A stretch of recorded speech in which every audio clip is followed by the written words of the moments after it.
Muito bem, continuando aqui, fechando aí, né, a parte sobre o barroco. Nós vimos aí o que era o barroco, como se desenvolveu na Europa, como foi que desenvolveu-se em Portugal, os principais escritores, as principais características. Chegamos aí no Brasil, vimos aí que o Bento Teixeira, historicamente, é o primeiro que escreve estilo barroco aqui no Brasil. Temos o padre Antônio Vieira com os seus sermões aí, no estilo conceptista, tentando defender ideias e tudo mais, tendo problemas com a Inquisição e tudo mais, tá certo? E nós temos aí o primeiro grande poeta aí surgido em terras brasileiras, o baiano aí, Gregório de Matos, ou como ele era carinhosamente conhecido pela galera, o Boca do Inferno. Por que ele tinha esse apelido, a gente vai descobrir agora. Tá? Então, Gregório de Matos nasce aí lá em Salvador, na Bahia, e morre no Recife. Tá? Estudou no Colégio dos Jesuítas e formou-se em Direito lá em Coimbra, tá bom? Recebendo o apelido de Boca do Inferno, graças à sua irreverente obra satírica, onde ele criticava Deus e o mundo, tá? Ele fazia críticas gerais a todas as pessoas, ele fazia críticas ao clero, ele fazia críticas à sociedade baiana, aos professores, a todos de uma maneira geral. Ele tem uma obra satírica, né, que tira onda aí com todo mundo, tá certo? Que é uma obra, uma das suas facetas, tá? Ele é o primeiro grande poeta brasileiro. Ele vai escrever poesia lírica, tá? Poesia emocional, poesia relacionada a sentimentos e tudo mais, poesia satírica, tá? De críticas, tá? Poesia erótica, elementos bem pesados mesmo, até pornográficos, alguns poemas, e é claro, como todo bom barroco, né? Poesia religiosa, tá? Os poemas aí voltados para a ideia da redenção, religião, encontro com Deus, etc. Tá bom? O que se conhece de sua obra é fruto de pesquisas, pois Gregório não publicou seus poemas em vida. Ele ia escrevendo e ia declamando aí, mas nunca publicou um livro enquanto estava vivo, tá? Então, há dúvidas sobre a autenticidade de alguns textos que são atribuídos ao Gregório de Matos, tá? É muita coisa produzida, algumas coisas são dele realmente, outras a gente fica em dúvida se era ele, mas tem um estilo parecido, então alguns colocam ali como se fosse ele que tivesse escrito. Então o cara tinha uma fama, né? Então todo poema aí que tinha mais pesado caía nas costas aí do Gregório de Matos, aí em vida, né? O cara quando cria uma fama, então é complicado. Então nós temos que entender que o Gregório é um poeta barroco por excelência, tá certo?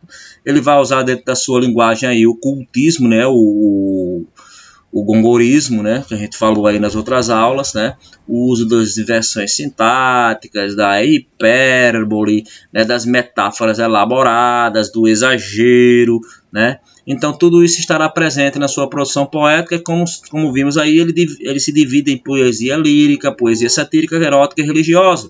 Nós vamos ver aqui uma pequena parte do que ele produziu aí, certo? Um exemplo de poesia erótica, um exemplo de poesia religiosa, um exemplo de poesia lírica, etc, tá certo? Então, comecemos pelo poeta religioso, tá? A preocupação dele aí revela-se no grande número de textos que tratam do tema da salvação espiritual do homem, né? Esse conflito barroco que existia entre a fé e a razão, entre ter certeza de que a vida é passageira e fugaz, então ou eu vou aproveitar ela aí como se não existisse amanhã, ou eu me arrependo dos meus pecados e me preparo para o meu encontro com Deus e salvação da minha alma. Então era o conflito aí, né? Então, como eu disse muitas vezes, os caras se enchiam um pote de noite, tá? Gregório ia também ia para manguaça, ia para farra, tá certo? E depois no outro dia estava aí condoído, contorcendo-se de culpa e aí atrás dos padres para se confessar, tá bom? Então, no soneto a seguir, o poeta se ajoelha aí diante de Deus com forte sentimento de culpa por haver pecado e ele promete então se redimir. Então, vamos ver um exemplo aí da poesia barroca e religiosa do Gregório de Matos. Vamos lá. Soneto a Nosso Senhor. Pequei, Senhor, mas não porque hei pecado. Da vossa alta clemência me despido, porque quanto mais tenho delinquido, vos tenho a perdoar mais empenhado.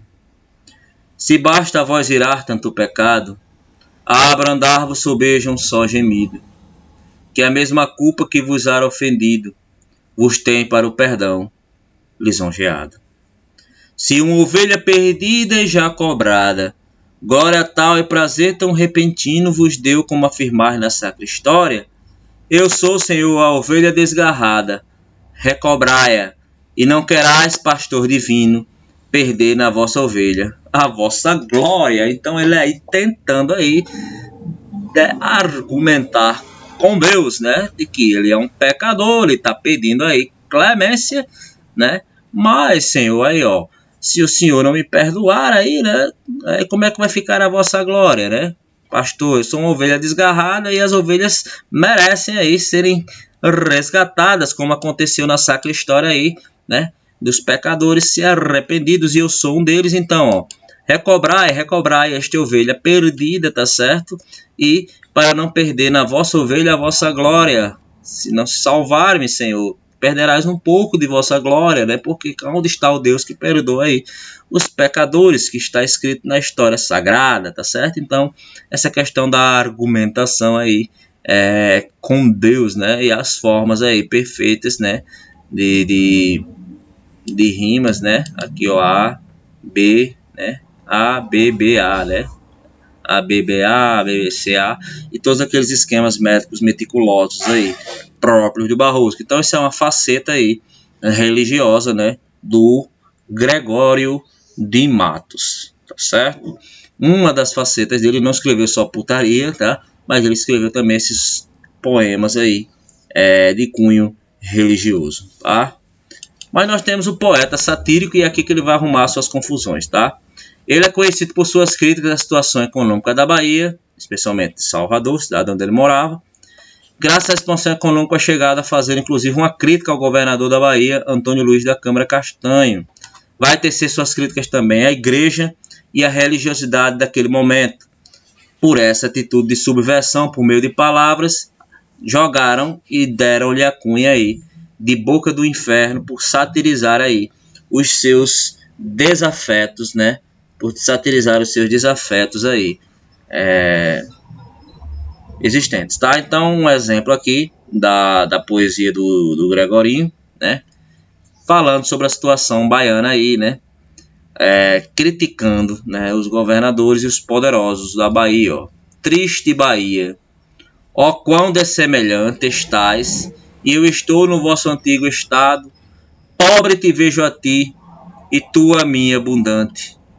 A ti tricou-te a máquina mercante, que em tua larga barra tem entrado, a mim foi me trocando e tem trocado, tanto negócio como comerciante.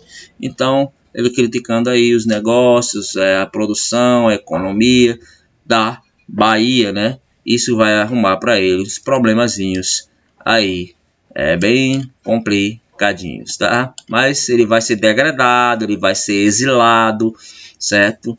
E vai morrer, não morre na sua terra, ele morre lá em Recife, tá certo? Ele passa muitos anos exilado da Bahia, ok?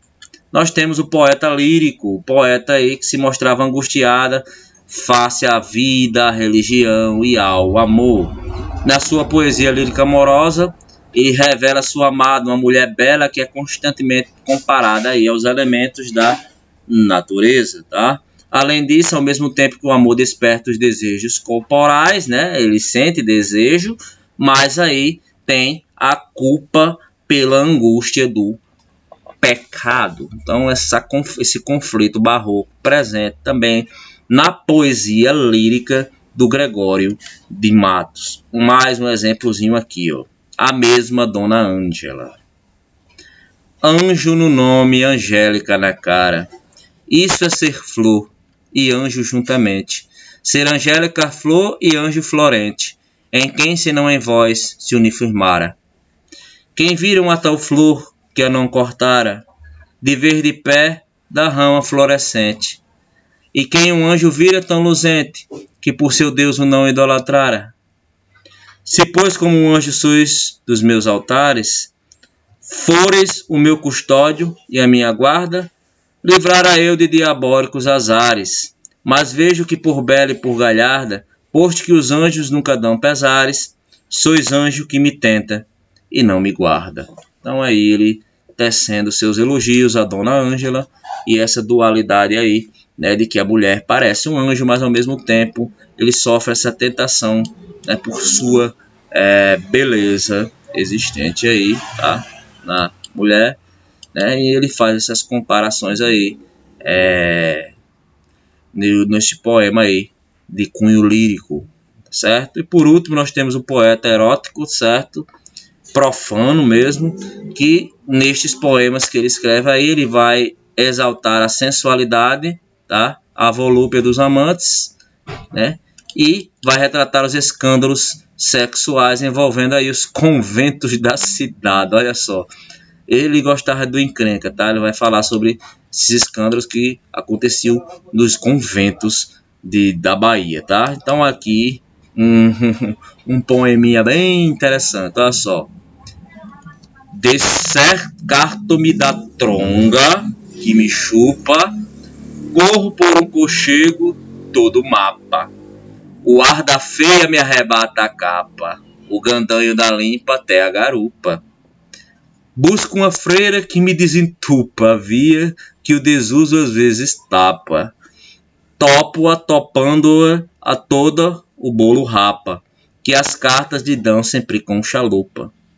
Que hei de fazer se sou de boa cepa, e na hora de ver repleta tripa, darei por quem movosse toda a Europa. Amigo, quem se alimpa das carepa, ou sofre uma muchacha que o dissipa, ou faz da mão suar cachopa, tá? Então aqui cheio de duplos sentidos, essas palavras aqui são palavras chulas da época, tá certo, pessoal? Então é um poema bem pornográfico dele tá tirando aí onda com os escândalos sexuais que havia nos conventos, né? Ele busca uma freira aí, né, que ajude ele, né, em outras coisas que não é própria de freiras, tá? Então ele vai escrever vários poemas nesse sentido aqui, por isso também o apelido de Boca do Inferno, tá certo? Então, pessoal, é o básico aqui, certo? Que a gente tá aí cerrando essa escola barroca, vendo aí os dois principais autores, é o Padre Antônio Vieira e o Gregório do Matos, tá? Então, no livro de vocês aí, tem, né, lá no bloco 3 ainda, né, no módulo 3, tem alguns poemas e alguns exercícios que eu vou deixar para que vocês façam. A gente vai exercitando agora, fazendo esse exercício até o final, tá? Para fixar um pouco esses conceitos aí, né? Nas lives eu tiro dúvidas e nas aulas presenciais também tirarei as dúvidas lá, tá certo? Sobre essa escola aí, para a gente encerrar aí, finalmente, o ano, tá bom? Então, com isso a gente encerra e até a próxima.